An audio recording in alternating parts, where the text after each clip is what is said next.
ചേച്ചി നമസ്കാരം. പുല്ലാട്ടുകാരിയാണല്ലേ?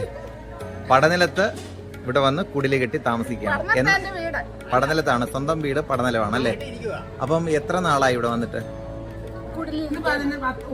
9-ാം ദിവസം. എന്ന് വരെയുണ്ട്?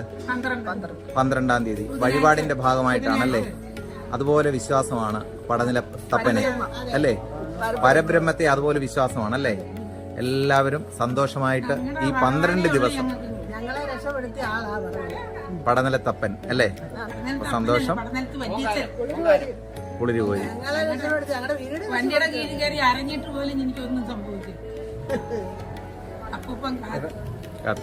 ഞാനൊരു കാര്യം പറയാം. സന്തോഷം. സന്തോഷം ഇങ്ങനൊരു വീഡിയോ തന്നത്.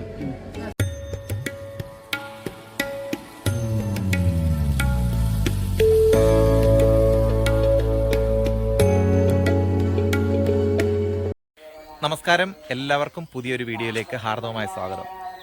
ഇന്ന് ഞാൻ ആലപ്പുഴ ജില്ലയിൽ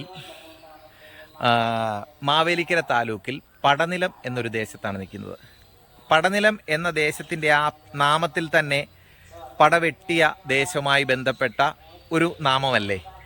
അതുപോലെ തന്നെ നമ്മുടെയൊക്കെ നാടുകളിൽ കുമ്പനാട്, ഇരവിപേരൂർ, തിരുവല്ല, ശ്രീവല്ലഭപുരം ലോപിച്ച് തിരുവല്ലയായി മാറി, ഇരവിപുരം രാജ്യം അത് ഇരവിപേരൂരായി മാറി. അങ്ങനെ പല നാമങ്ങളും ഇന്ന് ചരിത്രവുമായി ബന്ധപ്പെട്ട നാമങ്ങളാണ്. അതുപോലൊരു നാമം തന്നെയാണ് പടനിലം. ഇന്നും ആ പടനിലത്തെ തിരുശേഷിപ്പുകൾ ബാക്കി നിൽക്കുന്നു. അതായത് കായംകുളം രാജാവും പന്തളം രാജാവും പടവെട്ടിയ ദേശമാണ് പടനിലം എന്ന് അറിയപ്പെടുന്നു. ഈ പടനിലത്തെ വിശേഷങ്ങളുമായിട്ട് നമുക്ക് മുന്നോട്ട് പോകാം. ഈ വീഡിയോ ഇഷ്ടപ്പെട്ടാൽ ലൈക്ക് ചെയ്യുക, കമൻറ്റ് ചെയ്യുക, ഷെയർ ചെയ്യുക. ഓക്കെ, തുടങ്ങാം. നമസ്കാരം. ഞാനിപ്പോൾ പടനിലം ക്ഷേത്രത്തിന് സമീപ പ്രദേശത്താണ് ഇരിക്കുന്നത്. നമ്മുടെ ഈ പടനിലം എന്ന് പറയുന്നത് നൂറനാട് അടുത്ത് അല്ലേ? ആലപ്പുഴ ജില്ല. ഈ പടനിലത്തിന് പടനിലം എന്ന് പേര് കിട്ടാൻ കാരണം എന്താ? ഇച്ചിരി ഉച്ചത്തിൽ പറഞ്ഞാട്ട്. പന്തളം മഹാരാജാവും കായംകുളം രാജാവും കൂടെ പടവെട്ടിയ സ്ഥലമായിരുന്നു. ഏതൊക്കെ? പന്തളം രാജ്യത്ത് അന്നത്തെ കാലത്ത് രാജ്യമെന്നാണ് പറഞ്ഞിരുന്നത് ഭരണമുള്ള സമയത്ത് പന്തളം രാജാവും കായംകുളം രാജാവും പടവെട്ടി ഈ സ്ഥലത്താണ് പടവെട്ടിയത്. അതിന് അന്ന് മുതലാണ് ഇവിടെ പടനിലം എന്ന പേര് കിട്ടിയത് അല്ലേ? പിന്നെ ഇവിടുത്തെ പ്രത്യേകത എന്താണ്? ഇവിടുത്തെ പ്രത്യേകത ത്രിമൂർത്തികൾ 3 പേരുവാ. ശിവനും വിഷ്ണുവും മഹേശ്വരനും കൂടെ ഉള്ള ഒരു വിഗ്രഹമാണ്. ഓച്ചിറയിലെ പോലെ. ഇത് ഒന്നാ, ഇവിടെ ഒന്നാ, രണ്ടും ഒന്നാണ്. ഈ ഇവിടെ ശരിക്കും പറഞ്ഞാല് ശ്രീകോവിൽ ഇല്ലാത്ത ഒരു ക്ഷേത്രമാണ്. ഇവിടുത്തെ മറ്റു പ്രത്യേകത എന്തൊക്കെയാണ്? ഇവിടത്തെ പ്രത്യേകത എന്ന് പറഞ്ഞാൽ ഇവിടെ ഉള്ള ജനങ്ങൾ മുഴുവനും ഈ ക്ഷേത്രത്തെ ആരാധിക്കുകയും ബഹുമാനിക്കുകയും ഒക്കെ. ഇവിടുത്തെ ഒരു ദേശദേവതയാണ് അല്ലേ? ദേശദേവത. ഇവിടെ അടുത്തൊരു കൊക്കാട്ട് ദേവീക്ഷേത്രമുണ്ട്. ഇതും അത് തന്നെ. ഇത് സമ്പൂർണ്ണ ശിവനാണ് ഇവിടെ പ്രധാനം. പ്രധാനം ശിവനാ കൊടുക്കുന്നത്. അത് ശരി. ഇപ്പോൾ എന്താണ് നടക്കുന്നത്? ഇപ്പൊ നടക്കുന്നത് വൃശ്ചികമാസം 1 മുതൽ 12 ദിവസം ഇവിടെ പിന്നെ വെളുപ്പിനെ മുതൽ ഉള്ള ഭാഗവത പാരായണവും പല പരിപാടികളും ഒക്കെ നടക്കും. മറ്റ് കലാപരിപാടികളുണ്ട്. അന്നദാനം മുടങ്ങാതുണ്ട്. പിന്നെ ഈ സമയത്ത് ഇവിടെ ക്ഷേത്രത്തിൽ പഴയ കാലത്തെ പോലെ തന്നെ ഇപ്പം എല്ലാ കലകളും അവതരിപ്പിക്കുന്നുണ്ട്. എന്ത് കലകൾ പ്രത്യേകിച്ച്? ഇവിടെ പിന്നെ ഓട്ടംതുള്ളല്, പിന്നെ ഈ കഥകളി പദം, പിന്നെ അതുപോലെ ഇപ്പൊ പുതിയ തലമുറ വന്ന് പുതിയ രീതി കളരിപ്പയറ്റ് ഉണ്ടോ ഇവിടെ? ഇവിടെ കളരി അഭ്യസിക്കുന്നവരുണ്ടോ? ഉണ്ട്. ഇതിലൊക്കെ ഒരു കാര്യം ചോദിച്ചില്ല. അമ്മയുടെ പേരും അമ്മയുടെ സ്ഥലം എവിടെയാണ്? എന്റെ പേര് ശാന്തമ്മ. എന്റെ സ്ഥലം ഈ നോർനാട്ട് തന്നെ പാലമേലെന്ന് പറയും. ഈ അമ്പലം നിൽക്കുന്ന കര, അമ്പലത്തിന്റെ ഒരു കരയാണ് പാലമേൽ അല്ലേ? ആദ്യത്തെ കര, ഒന്നാമത്തെ കര. ഓക്കെ. അമ്മ എന്ത് ചെയ്യുന്നു? ഞാൻ ഇവിടെ ഇപ്പം 38 വർഷം കൊണ്ട് ഇവിടെ ഈ മാടത്തെ കച്ചവടം 38 വർഷമായി. 38 വർഷം. അപ്പം 38 വർഷത്തെ ചരിത്രങ്ങളും അതിനു മുന്നേ അമ്മയ്ക്ക് എത്ര വയസ്സുണ്ട്? എനിക്കിപ്പോ 69 വയസ്സുണ്ട്. ഈ 69 വയസ്സിനുള്ളിലെ നിരവധി കാര്യങ്ങൾ അമ്മയ്ക്ക് ഓർമ്മയുണ്ടല്ലേ? ഈ ക്ഷേത്രങ്ങളുടെ ഇവിടുത്തെ മറ്റു പ്രത്യേകത എന്താണ് ക്ഷേത്രത്തിന്റെ? ഈ ക്ഷേത്രത്തിന്റെ മറ്റു പ്രത്യേകത എന്ന് പറഞ്ഞാൽ ഒരു വലിയ ആരാധനാലയമാണ്. അപ്പൊ അതിൻ്റെതായിട്ടുള്ള പ്രസക്തിയും പൈതൃകവും എല്ലാം ഉള്ളു. എല്ലാം ഉള്ളതാ. എല്ലാം നിറഞ്ഞ എല്ലാം നിറഞ്ഞ. ഇവിടെ കെട്ടുകാഴ്ച ഒരു പ്രധാനമല്ലേ? ആണ്. ഓക്കെ. കെട്ടുകാഴ്ചയുടെ ഐതിഹ്യത്തെ കുറിച്ച് അറിയാമോ? അത് ശിവരാത്രി ദിവസമാണ് ഇവിടുത്തെ പ്രധാന ഉത്സവം. അത് കെട്ടുകാഴ്ചയാ. നന്ദികേശന്മാര് പിന്നെ പണ്ട് ഇവിടെ ആയിരുന്നു വലിയ കെട്ടുകാഴ്ചകൾ നടക്കുന്നത്. ഇപ്പോഴും കെട്ടുകാഴ്ചകളിൽ ഒന്നാമത്തെ ഓച്ചറയാ എങ്കിലും ശരി തന്നെ അതുപോലെ പ്രാധാന്യം ഇവിടെ ഉണ്ട്. ഓരോ കരക്കാരും മത്സരിച്ച് നന്ദികേശനെ കെട്ടി ഒരുക്കി കൊണ്ടുവന്ന അന്നത്തെ ആ ഒരു ദിവസം എന്ന് പറഞ്ഞാൽ ശിവരാത്രി. ഇപ്പൊ പണ്ടൊരു ദിവസമായിരുന്നു ശിവരാത്രി.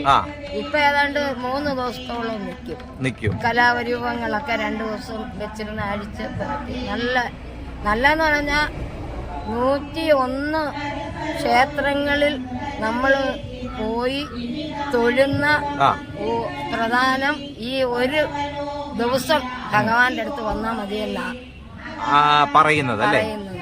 ഓക്കെ. ഇത് ദേവസ്വം ബോർഡ് ക്ഷേത്രമാണോ? അല്ല, കരക്കാരുടെ 18 കര. ഇതിന് ഒരു ഗ്രൗണ്ട് ആയിട്ടാണല്ലോ കിടക്കുന്നത്. കെട്ടിത്തിരിച്ചിട്ടൊന്നും ഇല്ലല്ലോ? ഇല്ല, ഇവിടെ മതിലില്ല. അതെന്താ മതിലില്ലാത്തത്? ഇവിടുത്തെ ഉത്സവത്തിന്റെ പിന്നെ ശിവരാത്രി ദിവസത്തെ ആ ഉത്സവം നടക്കണമെങ്കിൽ ഇവിടെ മതിലൊന്നും ഉണ്ടാകാൻ പാടില്ലെന്ന് വെച്ചാൽ അതിനുള്ള സൗകര്യങ്ങൾ മതിൽ കെട്ടിക്കഴിഞ്ഞാല് ഈ കെട്ടുകാഴ്ചയൊന്നും പറ്റത്തില്ല. അതുകൊണ്ട് തുറന്ന സ്ഥലമാണല്ലേ? അപ്പം ഭഗവാനെ എപ്പോ വേണേലും നമുക്ക് വന്ന് ദർശിക്കാം. ഓക്കെ. അമ്മ ഇങ്ങനെ ഒരു വീഡിയോ തന്നതിൽ സന്തോഷം, നന്ദി അറിയിക്കുന്നു. ഓക്കെ.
നമസ്കാരം.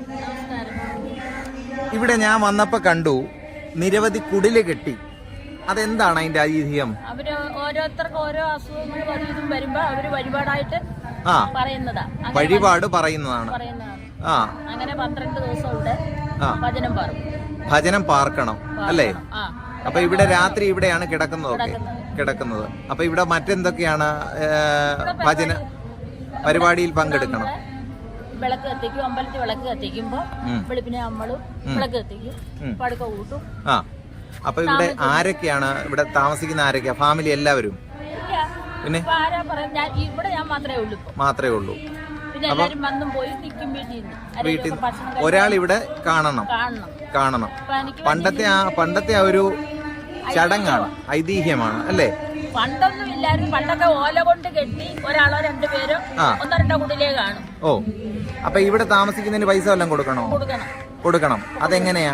5000 രൂപ നമ്മള് ഒരു കുടില് കെട്ടുന്നതിന് അവര് തന്നെ കെട്ടിത്തരും. പിന്നെ ഇതിനകത്ത് വിരിക്കുന്ന ടാർപ്പായോ ഷീറ്റോ എന്തെങ്കിലും നമ്മള് കൊണ്ടുവരണം. പിന്നെ ഇപ്പൊ ഇവിടെ 4 വർഷം കൊണ്ട് ഭക്ഷണം നമുക്ക് ഇവിടുന്ന് തരും. ആര്? ഇവിടുന്ന് തന്നെ തരും? ഭരണസമിതിന്ന് തരും. അതിനോടാ പൈസ വാങ്ങിക്കുന്നത്. ഓ, അപ്പൊ ഞാൻ ചോദിച്ചോട്ടെ, ഇതിപ്പം ശരിക്കും പറഞ്ഞാൽ എത്ര കുടില് കാണും ഇവിടെ? ഇപ്പൊ 80 ഇല്ലയോ? 78 80 പറയുന്നത് ഇപ്രാവശ്യം. 80 കുടില്. എത്ര പേര് വന്നാലും ഉൾക്കൊള്ളാൻ പറ്റുന്ന ഗ്രൗണ്ട് ഉണ്ട് ഇവിടെ അല്ലേ? ഉണ്ട്. അമ്മയുടെ പേരെന്താ? എന്റെ പേര് രോഹിണി അമ്മ. എവിടെയാ സ്ഥലം? ആ. അപ്പൊ നമുക്ക് എന്തെങ്കിലും ഒരു വഴിപാട് കഴിച്ചതിന്റെ ഭാഗമായിട്ടാണ് ഈ ക്ഷേത്രത്തിൽ വന്നത് അല്ലേ? എനിക്ക് അതിനുവേണ്ടി നേർച്ച പറഞ്ഞ. എന്നിട്ട് എങ്ങനെയുണ്ട്? മാറ്റമായി. 40-44 വർഷം കൊണ്ട് എനിക്ക് കാലിന് സുഖമില്ല. എന്ത് പറ്റി കാലിന്? കാലിന് ഏണിനൊരു ഇഞ്ചക്ഷൻ എടുത്തത്. അതിൽ നിന്നുണ്ടായ സൈഡ് എഫക്റ്റ് ആണ്. അനസ്തേഷ്യ എടുത്തതാണ് അല്ലേ? അമ്മയുടെ പേരെന്താണ്? വാ, ഇങ്ങോട്ട് അടുത്തിരുന്നാട്ടെ. ഒരു കുഴപ്പമില്ല, പ്രസാദം നമുക്ക് കഴിക്കാനുള്ളതല്ലേ? ലക്ഷ്മിക്കുട്ടിയമ്മ. എവിടാ സ്ഥലം? നടുവിലെ മുറി. അതെവിടെയാ സ്ഥലം? പടിഞ്ഞാറ്. അമ്മ എന്താ കുടില്? ഞാൻ എന്റെ ഇളയ മകന് വേണ്ടി ഒരു പുത്രൻ ഉണ്ടാകാനായിട്ട് പറഞ്ഞതാ. പുത്രൻ ഉണ്ടാവാൻ? എന്നിട്ട് ഉണ്ടായി. എന്താ കുഞ്ഞിന്റെ പേര്? അവന്റെ പേര് അയ്യപ്പൻ. ഭഗവാന്റെ പേര് തന്നെ ഇട്ടല്ലേ? പിന്നെ അമ്മയ്ക്ക് ഈ ക്ഷേത്രമായിട്ട് അത്ര വിശ്വാസമാണോ? വിശ്വാസമാണ്.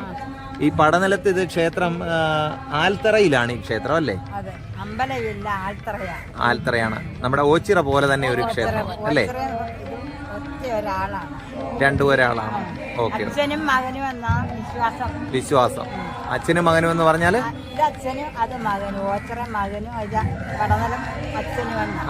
ഈ പടനിലം എന്ന് പേര് കിട്ടാൻ കാരണം ഇവിടെ കായംകുളം രാജാവും പന്തളം രാജാവും യുദ്ധം നടത്തിയ നിലമാണ് പടനിലം എന്നാണ് പറയുന്നത്.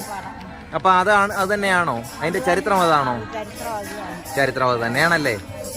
പിന്നെ അപ്പൊ ഇനി എന്ന് വരെയുണ്ട് ഇവിടെ താമസം? 12-ാം തീയതി വരെ ഉണ്ട് താമസം അല്ലേ? അപ്പൊ ഇവിടെ തന്നെയാണ് താമസം, ആഹാരം എല്ലാം ഇവിടെ തന്നെ. പുറത്തുനിന്നൊന്നും കഴിക്കില്ല അല്ലേ? ഓക്കെ. അപ്പം ചേച്ചി അമ്മ മാത്രമേ ഉള്ളൂ ഇവിടെ? അങ്ങനെ 70-80 ഉണ്ടല്ലേ? ഇവിടെ വരുമ്പോ നമ്മളെല്ലാം ഒന്നാണ് അല്ലേ? ഭഗവാന്റെ മുന്നിൽ എല്ലാവരും ഒന്നാണ് അല്ലേ? ചേട്ടന്റെ പേരെന്താ? എന്റെ പേര് രാമേന്ദ്ര പണിക്കര്. അപ്പൊ ഇവിടെ കുടില് കെട്ടി താമസമാണ് അല്ലേ? എത്ര നാളായി? ഇതിപ്പം ഇന്ന് 9-ാം ദിവസമാണ്. 9-ാം ദിവസം. അതെന്തെങ്കിലും വഴിപാടിന്റെ ഭാഗമായിട്ടാണോ? നമ്മള് ഒരാപത്ത് വന്ന ഏറ്റവും ആദ്യം വിളിക്കുന്നത് പടമനത്ത് പരദേവരെയാണ്. ഓക്കെ. അതിൽ കൂടി നമുക്ക് ആശ്വാസം മറ്റൊന്നുമില്ല. ഓക്കെ. നമുക്കപ്പം എന്തെങ്കിലും അത്യാവശ്യം എന്തെങ്കിലും വഴിപാടുമായിട്ട് ബന്ധപ്പെട്ടാണോ ഇങ്ങനെ ഇവിടെ വന്ന് താമസിക്കുന്നത്? അതെന്ത് കാര്യങ്ങളാണെന്ന് പറയാൻ ബുദ്ധിമുട്ടായിരിക്കാം. ബുദ്ധിമുട്ടില്ല. ഒരാപത്ത് വന്നാലും വിഷമസ്ഥിതി വന്നാലും അന്നേരം പരദേവരെ വിളിച്ച് പടനിലത്തപ്പൻ അല്ലേ? പരബ്രഹ്മം. അപ്പൊ ഇവിടെ ഇപ്പം 8 ദിവസം അല്ലേ? ഇന്ന് 9-ാം ദിവസം. 9-ാം ദിവസമായി അല്ലേ? അപ്പൊ ഇവിടെ സ്ഥലം എവിടെയാ? എന്റെ സ്ഥലം പുലിമേൽ. അപ്പൊ ഇവിടെ ദൂരെയുള്ള ആൾക്കാരൊക്കെ വന്ന് താമസിക്കുന്നുണ്ടോ? എവിടൊക്കെയുള്ളവര്? പിന്നെ അടൂര്, കൊടച്ചനാട്, പാവുമ്പ, പിന്നെ പന്തളം, പിന്നെ കുരമ്പാല. ആ ഭാഗത്തു നിന്നൊക്കെ ആൾക്കാർ വരുന്നുണ്ട്. ആ, ഇവിടെ അപ്പം എത്ര പേരാണ് താമസിക്കുന്നത്? ഇവിടെ ഇപ്പം മൊത്തം 79 കുടിലുണ്ട്. 79 കുടില്. ഓക്കെ. കഴിഞ്ഞ പ്രാവശ്യം 56 കുടിലേ ഉള്ളായിരുന്നു. 56. അപ്പൊ വർഷം ഇത് കൂടിക്കൊണ്ടിരിക്കുകയാണ്. ഈ കുടിലിപ്പം പണ്ടത്തെ കാലത്ത് കുടില് നമ്മൾ തന്നെ കെട്ടിയാണ് താമസിച്ചുകൊണ്ടിരുന്നത്. എന്നാൽ ഇപ്പം ദേവസ്വം ഈ ഇവിടുത്തെ ഉപദേശക സമിതി അത് ചെയ്യുന്നതായിരിക്കാം അല്ലേ? അതെ. Okay okay okay okay okay ഏട്ടാ, സന്തോഷം.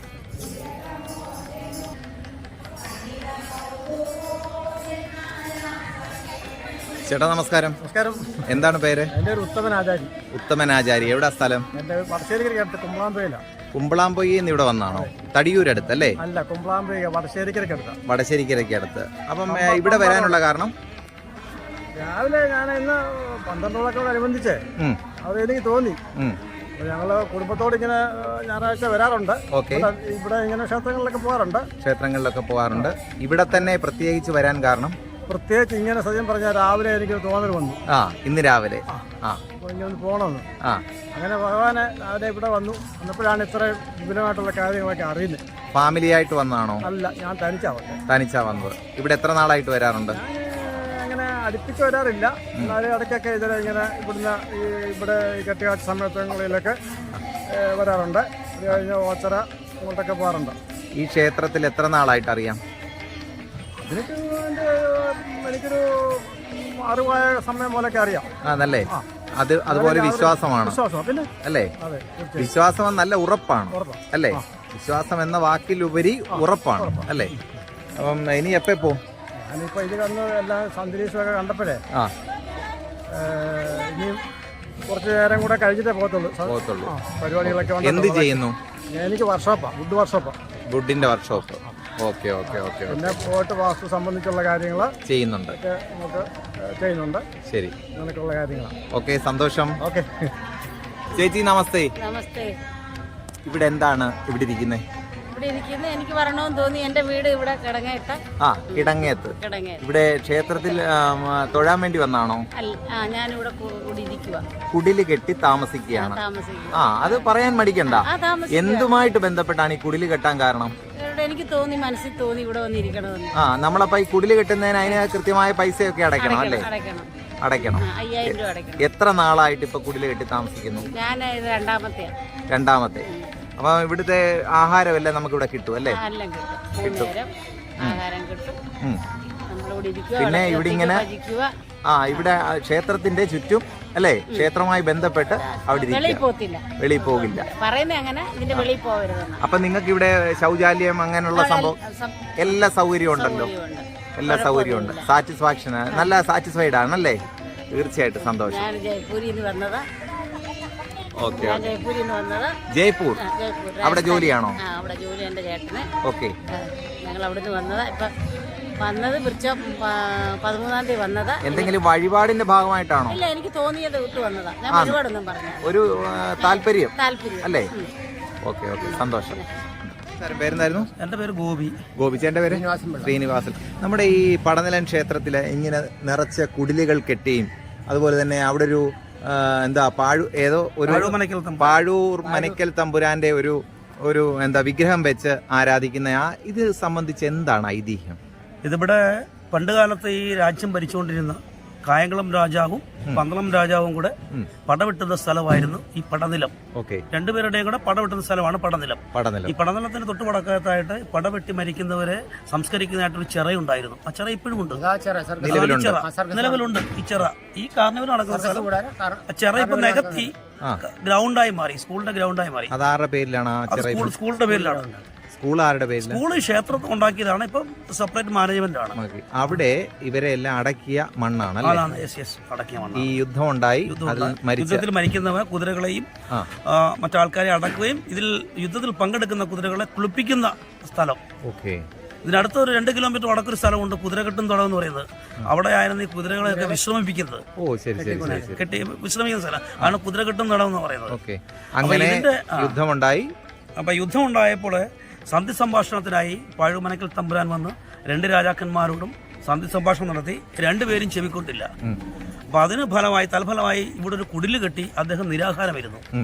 പിന്നീട് നിരാഹാരം വിജയിച്ച് രണ്ടുപേരും സന്ധി സംഭാഷണം നടത്തി സൗഹൃദത്തോടെ പിരിഞ്ഞുപോയി. അതിന്റെ ഓർമ്മയ്ക്കായിട്ടാണ് ഇന്നും വൃശ്ചിക മാസം അല്ല തുലാമാസം 30-ാം തീയതി നൂറനാട് വടക്കടത്താവ് ദേവീക്ഷേത്രത്തിൽ നിന്നും പഴുമലക്കൽ തമ്പുരാന്റേതായ വാളും പീഠവും അതാണ് ഇവിടെ കൊണ്ട് ഈ കുടിൽ വെച്ച് നമ്മൾ ആരാധിക്കുന്നത്. ഈ വാളും അതിന്റെ ബാക്കിയുള്ള ഇതെല്ലാം എവിടെ നിന്നാണ് കൊണ്ടുവരുന്നത്? വടക്കടത്താവ് നൂറനാട് വടക്കടത്താവ് ദേവീക്ഷേത്രത്തിൽ നിന്നാണ്. ദേവീക്ഷേത്രത്തിൽ ഇപ്പോഴും അത് സൂക്ഷിക്കുന്നുണ്ട്. അതാണ് ഇവിടെ വെച്ചത്. അതാണ് ഈ നമ്മൾ എല്ലാ വർഷങ്ങളും ഇവിടെ വെക്കുന്ന ഇതാണ്. ഇപ്പോഴും ആ മനയൊക്കെ ഉണ്ടോ? മനയുണ്ട്. മന 2-3 മന.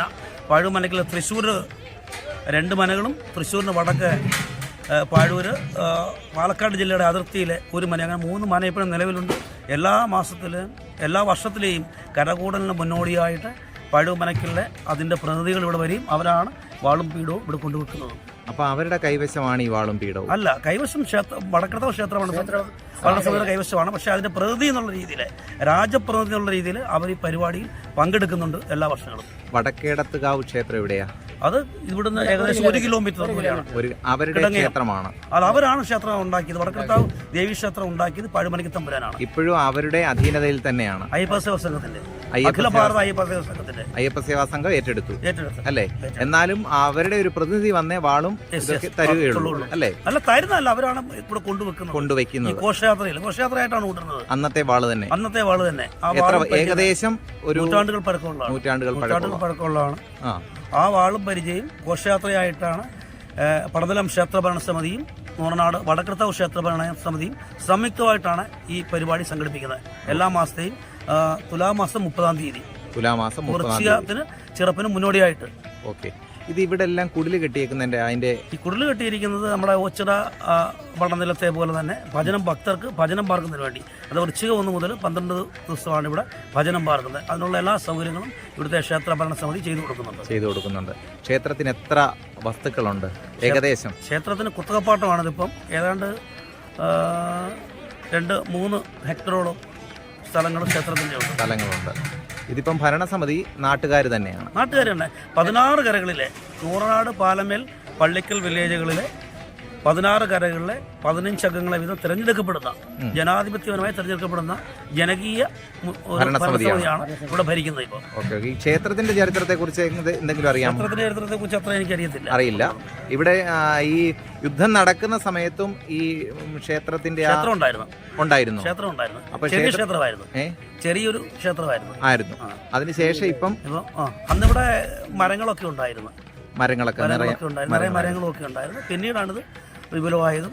ഈ ക്ഷേത്രത്തിൽ തന്നെ ഇവിടെയുള്ള ഈ കരകളിലുള്ള ആൾക്കാർക്ക് വിദ്യാഭ്യാസം ചെയ്യുന്നതിന് വേണ്ടി ദൂരദേശങ്ങളിൽ പോകേണ്ടി വരുന്ന ഒരവസ്ഥ ഉണ്ടായപ്പോൾ ഇവിടുത്തെ ഭരണസമിതി ആലോചിച്ച് ആണ് ക്ഷേത്രത്തിന്റെ നേതൃത്വത്തിലാണ് ഇവിടെ പടനിലം ഹയർ സെക്കൻഡറി സ്കൂൾ നിലവിൽ വന്നത്. നമ്മുടെ ഈ ക്ഷേത്രത്തിന്റെ വകയായി തുടങ്ങിയത് ക്ഷേത്ര ഭരണസമിതി പ്രസിഡന്റാണ് ആദ്യത്തെ മാനേജർ. ഇപ്പോഴും അങ്ങനെ തന്നെ അല്ല, ഇപ്പൊ അത് ജനകീയ സമിതിയാണ്. 2 വില്ലേജുകളിലെ ഹൈന്ദവർ തിരഞ്ഞെടുക്കുന്ന സമിതിയാണ് അവിടെ ഭരണം നടത്തുന്നത്. സെപ്പറേറ്റ് ആയിട്ടുണ്ട്. സ്കൂൾ നല്ല രീതിയിൽ പ്രവർത്തിക്കുന്നുണ്ട്. ഹയർ സെക്കൻഡറി വരെ ആയിട്ടുണ്ട്. വളരെയധികം ചരിത്രമുറങ്ങുന്ന ഒരു നാടാണിതല്ലേ? പടനിലം. പേരിൽ തന്നെയുണ്ട് പടനിലം. പടവെട്ടിയ സ്ഥലമാണ് പടനിലം. അങ്ങനെയാണ് ഈ പേര് തന്നെ വന്നത്. പടനിലത്തിന്റെ ഒരു പേര് പടവെട്ടുന്ന ഇടം എന്നുള്ള. പിന്നെ ഈ ക്ഷേത്രത്തിന്റെ ഒരു എന്താ പറയുന്നേ, എന്തെങ്കിലും തരത്തിലുള്ള ക്ഷേത്രം, ഈ ക്ഷേത്രത്തിന്റെ പ്രത്യേകതയുണ്ട്. ഇത് ഓംകാരമാണ്. ശിവനും ബ്രഹ്മാവും കൂടെ ഉള്ളതാണ്. ഓംകാരമാണ്. രണ്ടും ഉള്ളതാണ്. മേൽക്കൂരയില്ല, ആൽത്തറയാണ്. ഇവിടെ ആർക്കും ആരാധിക്കാം. ഓം നമഃശിവായ മന്ത്രം ചൊല്ലാവുന്ന ആർക്കും പൂജ ചെയ്യാവുന്ന ഒരു ക്ഷേത്രമാണിത്. ഏത് ഹിന്ദുവിനും, ബ്രാഹ്മണനല്ല ഇവിടെ, ഏത് ഹിന്ദുവിനും പൂജ ചെയ്യാം. അങ്ങനെയുള്ള ജാതി മതവ്യത്യാസമല്ല. ഈ ക്ഷേത്രത്തിലെ 1-ാം തീയതി നടക്കുന്ന കരകൂടലിന് അല്ലെ 1-ാം തീയതി ഈ ക്ഷേത്രത്തിൽ ആദ്യം കത്തിക്കുന്ന വിളക്ക് ഈ തൊട്ടടുത്തുള്ള ഓർത്തഡോക്സ് ദേവാലയത്തിലെ ക്രിസ്ത്യൻ കുടുംബത്തിൽ നിന്നും ആട്ടി കൊണ്ടുവരുന്ന വെളിച്ചെണ്ണയാണ് ഈ 1-ാം തീയതി ഇവിടെ ആദ്യമായി വിളക്ക് കത്തിക്കുന്നത്. ഈ ക്ഷേത്രവും ഈ പള്ളിയായിട്ടുള്ള അഭേദ്യമായ ബന്ധമുണ്ട്. അപ്പം അതിന്റെ പ്രതിനിധികളെ നമ്മൾ പോയി ക്ഷണിക്കുമോ? ക്ഷണിക്കും. അവിടുന്ന് അച്ഛനും അവിടുത്തെ എല്ലാവരും വരും. അവിടെ സ്വീകരണം തരും. മതമൈത്രിയാണ് ഇവിടെ. മതമൈത്രിയുണ്ട് തന്നെയല്ല, ഇവിടെ അടുത്തുള്ള 2-3 ദേവാലയങ്ങളിലെ റാസയ്ക്ക് കേരളത്തിൽ എങ്ങും ഇല്ലാത്ത രീതിയിലുള്ള സ്വീകരണം ഇവിടെ കൊടുക്കും. ഇവിടെ കൊടുക്കുന്നു. പടനില ക്ഷേത്ര ഭരണസമിതി ക്ഷേത്ര ഭരണസമിതി സ്റ്റേജിൽ വെച്ച് തന്നെ വളരെ ആഭാടപൂർവ്വമായിട്ട് അത് വരുന്ന തിരുമേനിമാരും മെത്രാന്മാരും ഒക്കെ പറഞ്ഞിട്ടുണ്ട്. കേരളത്തിൽ മറ്റൊരിടത്തും കാണാത്ത ഒരു മതമൈത്രി പടനിലത്തുണ്ട്. ക്ഷേത്രമായിട്ടും ബന്ധമുണ്ട്. ഈ ക്ഷേത്രത്തിൽ തന്നെ നാനാവിധ മുസ്ലിങ്ങളും ക്രിസ്ത്യൻസും എല്ലാം വരുന്നുണ്ട്. ഇവിടെ ആരാധനയ്ക്ക് ആർക്കും വിലക്കില്ല, ആർക്കും ആരാധിക്കാം, ആർക്കും വരാം. വിളിപ്പുറത്താണല്ലേ? വിളിപ്പുറത്താണ്. തീർച്ചയായിട്ടും പോലീസുകാരും പിന്നെ മന്ത്രിമാരും MLA-മാരും എല്ലാം വരുന്നുണ്ട്. എല്ലാ ജാതി ആൾക്കാരും വിളിക്കുന്നുണ്ട്. എല്ലാ ജാതി മത വർഗ രാഷ്ട്രീയ വ്യത്യാസമില്ല, എല്ലാവർക്കും ക്ഷേത്രത്തിലേക്ക് സ്വാഗതം ചെയ്യാം അല്ലേ? ഇങ്ങനെ ഒരു വീഡിയോ തന്നതിൽ വളരെയധികം സന്തോഷം. നന്ദി ചേട്ടാ.